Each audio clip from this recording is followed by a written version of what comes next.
പൊഴിയും കാലങ്ങൾക്കപ്പുറം തളിരണിയും കാലമുണ്ടതോർക്കണം.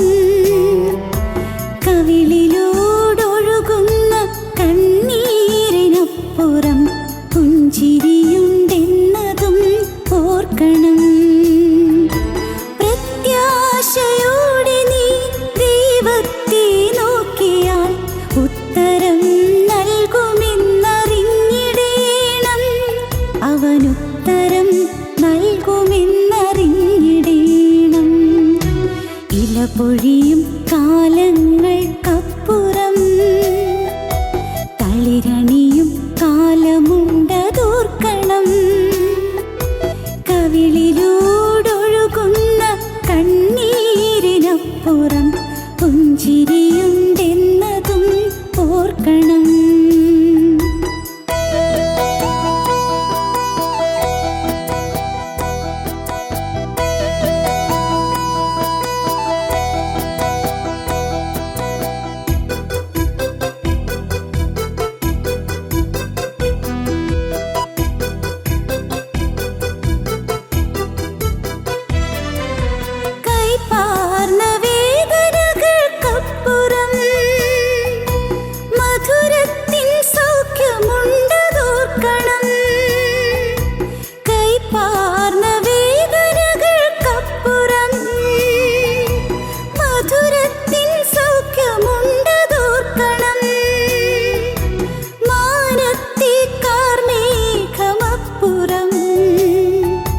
സൂര്യപ്രഭയുണ്ടെന്നതോർക്കണം. മാനത്തെ കാർമേഘമപ്പുറം സൂര്യപ്രഭയുണ്ടെന്നതോർക്കണം. വിശ്വാസത്തോടെ നീ ദൈവത്തെ നോക്കിയാൽ ഉത്തരം നൽകുമെന്നറിഞ്ഞിടേണം. അവനുത്തരം നൽകുമെന്നറിഞ്ഞിടേണം. ഇല പൊഴിയും കാലങ്ങൾക്കപ്പുറം തളിരണിയും കാലമുണ്ടതോർക്കണം. കവിളിലൂടൊഴുകുന്ന കണ്ണീരിനപ്പുറം പുഞ്ചിരിയുണ്ടെന്നതും ഓർക്കണം.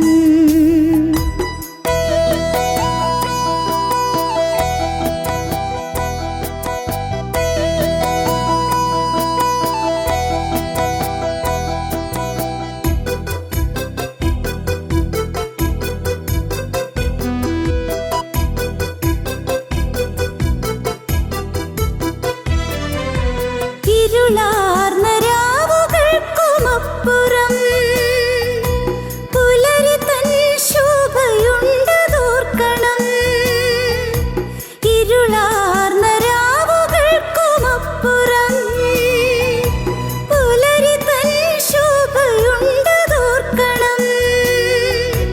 കലിതുള്ളും തിരമാലയ്ക്കപ്പുറം ശാന്തി നൽകും യേശുവുണ്ടതോർക്കണം. കലിതുള്ളും തിരമാലയ്ക്കപ്പുറം ശാന്തി നൽകും യേശുവുണ്ടതോർക്കണം. വിശ്വാസത്തോടെ നീ ദൈവത്തെ നോക്കിയാൽ ഉത്തരം നൽകുമെന്നറിഞ്ഞിടേണം. അവനുത്തരം നൽകുമെന്നറിഞ്ഞിടേണം. ഇല പൊഴിയും കാലങ്ങൾക്കപ്പുറം തളിരണിയും കാലമുണ്ടതോർക്കണം. കവിളിലൂടൊഴുകുന്ന കണ്ണീരിനപ്പുറം പുഞ്ചിരിയുണ്ടെന്നതും ഓർക്കണം.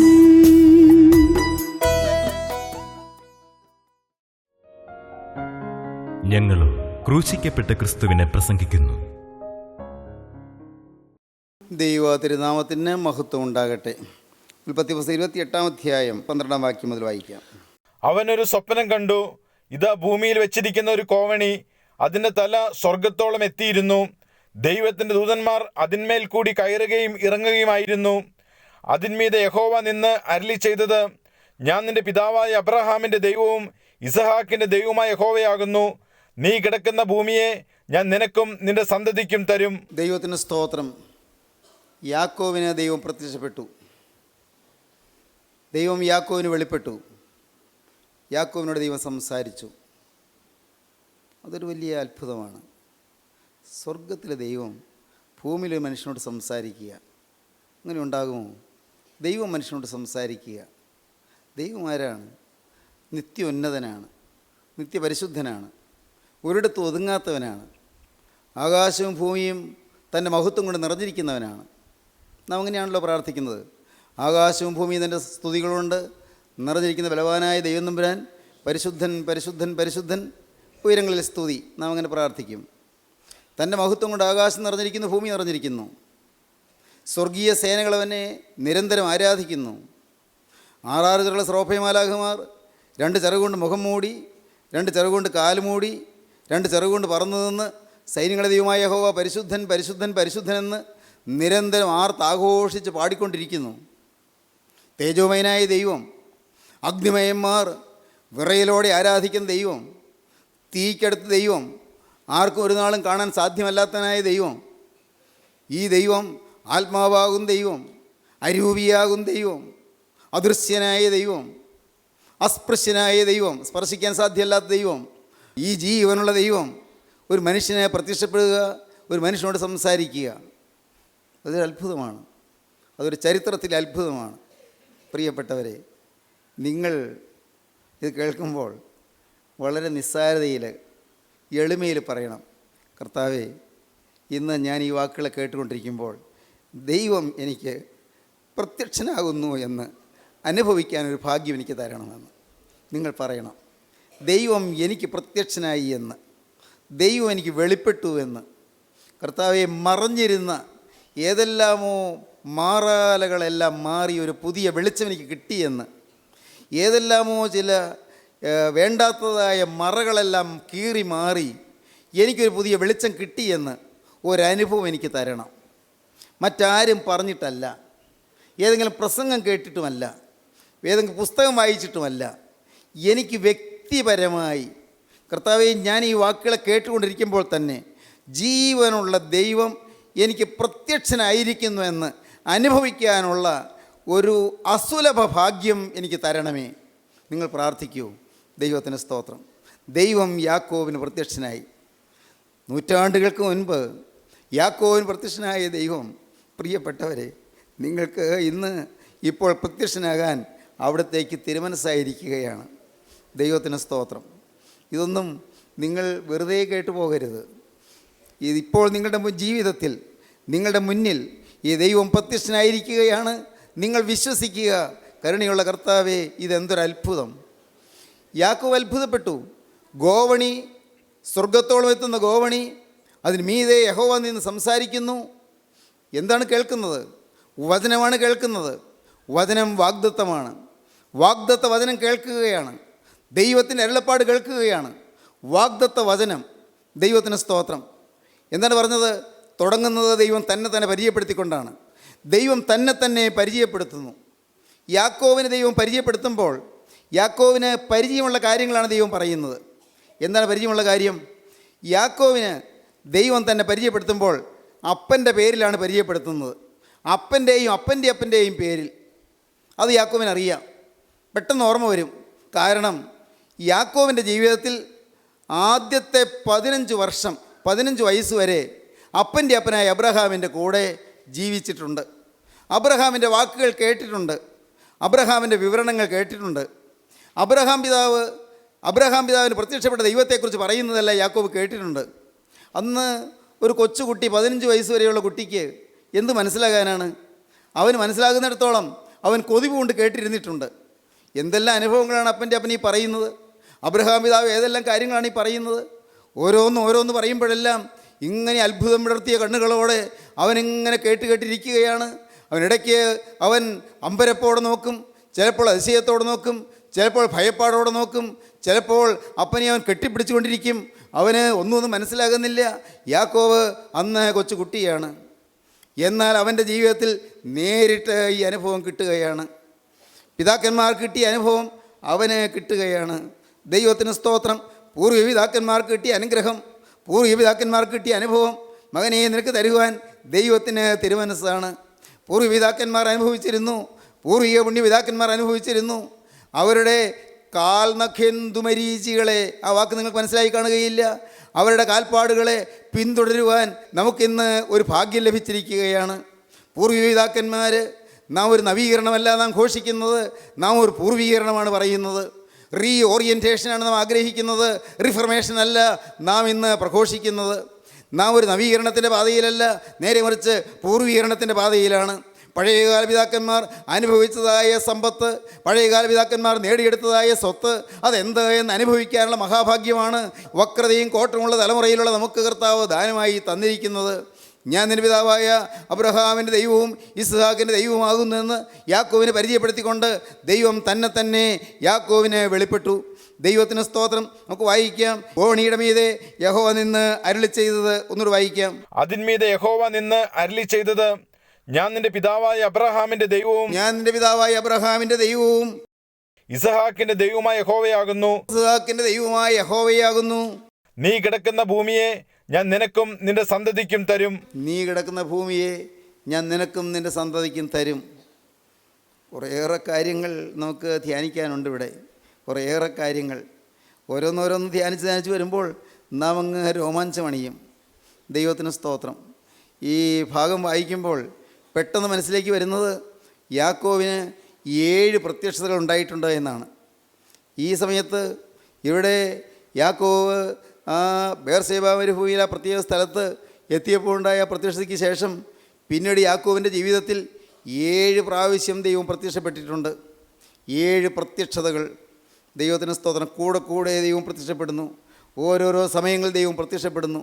ഓരോരോ സമയങ്ങളിൽ നിങ്ങൾ ദൈവത്തോട് പറയണം, കർത്താവേ, ഞാൻ രോഗിയായി അവശ നിലയിൽ കിടക്കുമ്പോൾ നീ എൻ്റെ അരികത്തേക്ക് വരണമേ. കർത്താവേ, ഞാൻ മനസ്സ് നൊന്ത് വിങ്ങി വിഷമിച്ച് ഞാൻ ഇരിക്കുമ്പോൾ നീ എൻ്റെ അരികത്തേക്കൊന്ന് വരണമേ. കർത്താവേ, ഞാൻ പരീക്ഷാ ഹാളിൽ എങ്ങനെയാണ് ഇതിൻ്റെ ആൻസർ എഴുതേണ്ടത്, ഏത് രീതിയിലാണ് എഴുതി പിടിപ്പിക്കേണ്ടത്, എനിക്ക് ചിന്താക്കുഴപ്പത്തിലാകുന്ന സമയത്ത് മനസ്സ് പതറുമ്പോൾ യേശുവേ, നീ അപ്പോൾ എൻ്റെ അരികിലേക്കൊന്ന് വരണമേ. എൻ്റെ കർത്താവേ, ചില കുഴഞ്ഞ പ്രശ്നങ്ങളിൽപ്പെട്ട് എൻ്റെ മനസ്സ് ഉലഞ്ഞുകൊണ്ടിരിക്കുമ്പോൾ നീ എൻ്റെ അരികത്തേക്കൊന്ന് വരണമേ. കർത്താവേ, ജീവിതത്തിൻ്റെ ചില വിഷമസന്ധികൾ നേരിടുമ്പോൾ നാഥ, നീ എൻ്റെ അരികത്തേക്കൊന്ന് വരണമേ. ദൈവത്തിന് സ്തോത്രം. ദൈവത്തിൻ്റെ വലിയ നാമം മഹത്വപ്പെടട്ടെ. നിങ്ങൾ പറയണം ദൈവത്തോട് നിങ്ങൾ ചോദിക്കണം, എൻ്റെ നാഥ, നീ എന്നിൽ നിന്ന് ദൂരെ മാറി നിൽക്കല്ലേ, നീ എന്നിൽ നിന്ന് അകലെ മാറി നിൽക്കല്ലേ, എൻ്റെ അരികത്തേക്ക് നീ വരേണ്ട സമയമാണിത്. യഹോവേ, ഇത് നിനക്ക് പ്രവർത്തിപ്പാനുള്ള സമയമാകുന്നു. യഹോവേ, ഇത് നിനക്ക് പ്രവർത്തിപ്പാനുള്ള സമയമാകുന്നു. ഒരിക്കൽ ദാവീദ് അങ്ങനെ പറഞ്ഞു, ദൈവമേ, ഇത് നിനക്ക് പ്രവർത്തിപ്പാനുള്ള സമയമാകുന്നു. എൻ്റെ വിശ്വാസം പ്രിയപ്പെട്ടവരെ, നിങ്ങൾ ഓരോരുത്തർക്കും ദൈവത്തോട് പറയാനുള്ള സമയങ്ങൾ കിട്ടിയിട്ടുണ്ടാകും. ദൈവമേ, ഇത് നീ പ്രവർത്തിക്കേണ്ട സമയമാണ്. ഇപ്പോൾ നീ ഒന്ന് ഇറങ്ങി വന്നേ പറ്റൂ. ഞാൻ നിസ്സഹായ സ്ഥിതിയിലാണ്, ഞാൻ ആരോരും ഇല്ലാത്തവളാണ്, ഞാൻ അഗതിയാണ്, എനിക്ക് തുണയായിട്ട് ആരുമില്ല, ഒരു നല്ല വാക്ക് തരാൻ ആരുമില്ല, ഒരു പൊത്താശ തരാൻ ആരുമില്ല. നാഥ, ഞാൻ അനാഥ സ്ഥിതിയിലാണ്. I am furloughed and forsaken. യേശുവേ, ഞാൻ ഉപേക്ഷിക്കപ്പെട്ടവനാണ്, ഞാൻ തള്ളപ്പെട്ടവനാണ്, ഞാൻ നിരസിക്കപ്പെട്ടവനാണ്, ഞാൻ മുഷിവ് പറ്റിയവനാണ്, ഞാൻ നിരാശ പറ്റിയവനാണ്, ഞാൻ വലിയ സങ്കടത്തിലായിരിക്കുകയാണ്. ദൈവത്തിന് സ്തോത്രം. I am frustrated and confused. കർത്താവേ, ഞാൻ നിരാശനാണ്, ഞാൻ കൺഫ്യൂസ്ഡാണ്. ഇപ്പോൾ നീ എൻ്റെ അരികത്തേക്ക് ഒന്ന് വരണമേ. Lord, come to me, my Lord, my Jesus, come to me, my sweet Jesus, come to me. എൻ്റെ യേശുവേ, നീ എൻ്റെ അരികിലേക്ക് ഒന്ന് വരണമേ. എൻ്റെ മാധുര്യവാനായ യേശുവേ, നീ എൻ്റെ അരികിലേക്ക് വരണമേ. ഞാൻ ആ വാക്ക് സന്തോഷത്തോടാണ് പറയുന്നത്, സ്വീറ്റ് ജീസസ് എന്ന്. ദൈവത്തിന് സ്തോത്രം. അതെന്തുകൊണ്ടാണ് പറയുന്നതെന്ന് അറിയാമോ? എൻ്റെ ജീവിതത്തിൽ എനിക്ക് മാധുര്യം തന്നവനാണവൻ. എൻ്റെ ജീവിതത്തിൽ അഗതിയായിരുന്നവനെ തേടി വന്ന് എനിക്ക് മധുരം തന്നവനാണവൻ. കൈപ്പേറിയ ജീവിതാനുഭവങ്ങളിലൂടെ കടന്നുപോയ കാലങ്ങളിൽ അവൻ എനിക്ക് സ്വീറ്റ്നെസ് തന്നവനാണ്, അവൻ എനിക്ക് സ്വീറ്റ്നെസ് തന്നവനാണ്, അവൻ എന്നെ അനുഗ്രഹിച്ചവനാണ്. യാതനയുടെ സമയങ്ങളിൽ, കഷ്ടപ്പാടിൻ്റെ സമയങ്ങളിൽ, പ്രശ്നങ്ങളുടെ സമയങ്ങളിൽ, എതിർപ്പുകളുടെ സമയങ്ങളിൽ, ആക്രമണങ്ങളേറ്റ് തളർന്നപ്പോൾ, അസ്ത്രങ്ങളേറ്റ് വിങ്ങിയപ്പോൾ, ദൈവത്തിന് സ്തോത്രം, കൂരമ്പുകളേറ്റ് പെടഞ്ഞപ്പോൾ, അപ്പോഴെല്ലാം എൻ്റെ ജീവനുള്ള ദൈവം മാധുര്യമാർന്ന കരം കൊണ്ട് തലോടി തലോടി തഴുകി തന്ന് എന്നെ ആശ്വസിപ്പിച്ചവനാണ്. Oh my sweet Jesus come to me. എൻ്റെ കാരുണ്യവാനായ യേശുവേ, എൻ്റെ മാധുര്യവാനായ യേശുവേ, എൻ്റെ അരികിലേക്ക് വരണമേ. Oh I am so confused now. ഞാൻ വളരെ കൺഫ്യൂസ്ഡാണ് കർത്താവേ, ഞാൻ വളരെ നിരാശനാണ് കർത്താവേ. എൻ്റെ ദൈവമേ, നീ എൻ്റെ അരികത്തേക്ക് വരണമേ. ഈ വിഷമസന്ധിയിൽ, ഈ ക്രിട്ടിക്കൽ സിറ്റുവേഷനിൽ നീ എന്നെ ഒന്നും തൊട്ടേ പറ്റുകയുള്ളൂ, നീ എന്നെ സഹായിച്ചേ പറ്റുകയുള്ളൂ. ദൈവമക്കളെ, കൂടെ കൂടെ പ്രത്യക്ഷതകൾ ലഭിക്കും, കൂടെ കൂടെ ദൈവിക സാന്നിധ്യം ലഭിക്കും, കൂടെ കൂടെ ദൈവിക സംരക്ഷണം ലഭിക്കും, ദൈവത്തിൻ്റെ പ്രൊട്ടക്ഷൻ ലഭിക്കും, ദൈവത്തിൻ്റെ പ്രൊവിഷൻ ലഭിക്കും, ദൈവത്തിൻ്റെ കരുതൽ ലഭിക്കും, ദൈവത്തിൻ്റെ സംരക്ഷണം നിങ്ങൾക്ക് ലഭിക്കും. യേശുവിൻ്റെ പ്രൊട്ടക്ഷൻ, യേശു തരുന്നതായ പ്രൊവിഷൻ അത് നിങ്ങൾക്ക് ലഭിക്കും. വേണമെങ്കിൽ നിങ്ങൾക്ക് യേശുവിനെ നിങ്ങൾക്ക് അടുത്തറിയാം, യേശുവിനെ നിങ്ങൾക്ക് ഓരോരുത്തർക്കും അടുത്ത് ആനന്ദത്തോടെ പുൽകാം. യേശുവിൻ്റെ കാൽക്കൽ കെട്ടിപ്പിടിച്ച് യേശുവിൻ്റെ പാദം ചുംബിക്കാം, യേശുവിൻ്റെ തിരുമുറിവുകളെ നിങ്ങൾക്ക് തഴുകാം, യേശുവിൻ്റെ തിരുമുറിവുകളിൽ നിങ്ങൾക്ക് ചുംബിക്കാം, യേശുവിൻ്റെ തൃക്കരം നിങ്ങൾക്ക് എടുത്ത് മൊത്തം, യേശുവിനെ നിങ്ങൾക്ക് വായ്പോടെ, ആനന്ദ വായ്പോടെ വാഴ്ത്തി സ്തുതിക്കാം, യേശുവിനെ ആരാധിക്കാം, യേശുവിനെ മഹത്വപ്പെടുത്താം, യേശുവിനെ നിങ്ങളുടെ ജീവിതം വിട്ടുകൊടുക്കാം. പ്രിയപ്പെട്ടവരെ, യാക്കോബിന് തുടരെ പ്രത്യക്ഷതകൾ, 7 പ്രത്യക്ഷതകൾ. നമുക്ക് വേണമെങ്കിൽ ഒന്ന് ഓടിച്ച് വായിച്ച് നോക്കാം. 7 പ്രത്യക്ഷതകൾ ഒന്നൊന്നായി വായിക്കാം. യാക്കോബിൻ്റെ ഈ പ്രത്യക്ഷത കഴിഞ്ഞ് പിന്നെ കാണുന്ന പ്രത്യക്ഷത 31-ാം അധ്യായം 3-ാം വാക്യമാണ്. വായിക്കാം, 31:3. അപ്പോൾ യഹോവ യാക്കോബിനോട്, നിന്റെ പിതാക്കന്മാരുടെ ദേശത്തേക്കും നിന്റെ ചാർച്ചക്കാരുടെ അടുക്കിലേക്കും മടങ്ങിപ്പോക, ഞാൻ നിന്നോട് കൂടെ ഇരിക്കും എന്ന് അരുളി ചെയ്തു. ദൈവത്തിന് സ്തോത്രം. യഹോവ യാക്കോബിനോട് നേരിട്ട് വന്ന് പറയുകയാണ്, മോനെ നീ മടങ്ങിപ്പോയിക്കോ. വീണ്ടും 31-ാം അധ്യായത്തിൻ്റെ 11 മുതൽ 13 വരെ വാക്യങ്ങൾ വായിക്കാം. ദൈവത്തിന്റെ ദൂതൻ സ്വപ്നത്തിൽ എന്നോട് യാക്കോബെ എന്ന് വിളിച്ചു. ഞാൻ ഇതാ എന്ന് ഞാൻ പറഞ്ഞു. അപ്പോൾ അവൻ, നീ തലപൊക്കി നോക്കുക, ആടുകളുടെ മേൽ കയറുന്ന മുട്ടാടുകളൊക്കെയും വരയും പുള്ളിയും മറുവുമുള്ളവയല്ലോ. ലാബാൻ നിന്നോട് ചെയ്യുന്നതൊക്കെയും ഞാൻ കണ്ടിരിക്കുന്നു.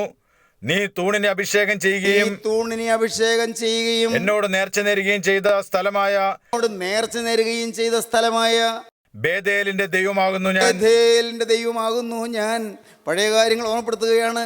നീ പണ്ട് തൂണിനെ അഭിഷേകം ചെയ്തില്ലേ, എന്നോട് വാക്ക് പറഞ്ഞില്ലേ, എന്നോടൊരു സമർപ്പണം പറഞ്ഞില്ലേ, നീ തൂണിനെ അഭിഷേകം ചെയ്യുകയും എന്നോട് നേർച്ച നേരുകയും ചെയ്ത സ്ഥലമായ ബേഥേലിൻ്റെ ദൈവമാകുന്നു ഞാൻ.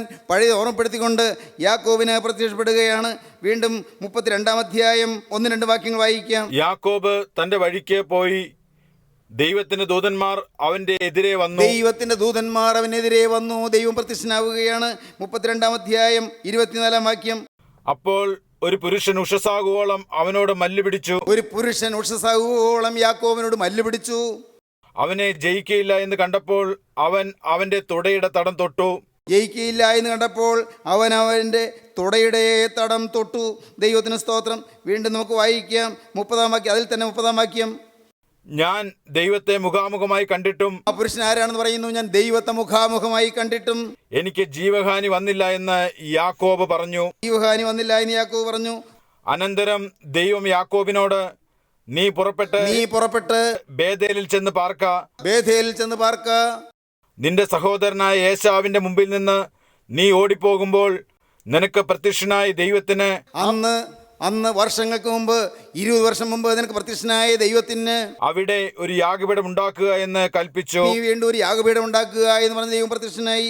35-ാം അധ്യായം 9 മുതൽ 13 വരെ വാക്യങ്ങൾ. യാക്കോബ് പത്തനരാമിൽ നിന്ന് വന്ന ശേഷം ദൈവം അവന് പിന്നെയും പ്രത്യക്ഷനായി. വീണ്ടും 46-ാം അധ്യായം 1 മുതൽ 4 വരെ വാക്യങ്ങൾ. അനന്തരം ഇസ്രായേൽ തനിക്കുള്ള സകലവുമായി യാത്ര പുറപ്പെട്ട് ബെർശേബയിലെത്തി തന്റെ പിതാവായ ഇസഹാക്കിന്റെ ദൈവത്തിന് യാഗം കഴിച്ചു. ദൈവം ഇസ്രായേലിനോട് പ്രത്യക്ഷപ്പെട്ട് പറയുകയാണ്, യാക്കോബിനോട് പറയുകയാണ്, രാത്രി ദർശനങ്ങളിൽ യാക്കോബേ യാക്കോബേ എന്ന് വിളിച്ചതിന് ഞാൻ ഇതാ എന്ന് അവൻ പറഞ്ഞു. അപ്പോൾ ദൈവം പറഞ്ഞു, ഞാൻ ദൈവമാകുന്നു, നിന്റെ പിതാവിന്റെ ദൈവം തന്നെ മിസ്രൈമിലേക്ക് പോകുവാൻ ഭയപ്പെടേണ്ട. ഇസ്രായേലിലേക്ക് പോകുവാൻ ഭയപ്പെടേണ്ട. അവിടെ ഞാൻ നിന്നെ വലിയ ജാതിയാക്കുമെന്ന് അരുളി ചെയ്തു. അവിടെ ഞാൻ നിന്നെ വലിയൊരു ജാതിയാക്കും. 7 പ്രാവശ്യം ദൈവം തമ്പുരാൻ യാക്കോവിന് പ്രത്യക്ഷനായി. ദൈവം യാക്കോവിന് വെളിപ്പെട്ടു. എൻ്റെ സഹോദരങ്ങളെ, നിങ്ങൾക്ക് ദൈവിക പ്രത്യക്ഷത വേണമോ? ദൈവം നിങ്ങൾക്ക് നേരിട്ട് ഇടപെടുന്നത് നിങ്ങൾക്ക് അനുഭവിക്കണമോ?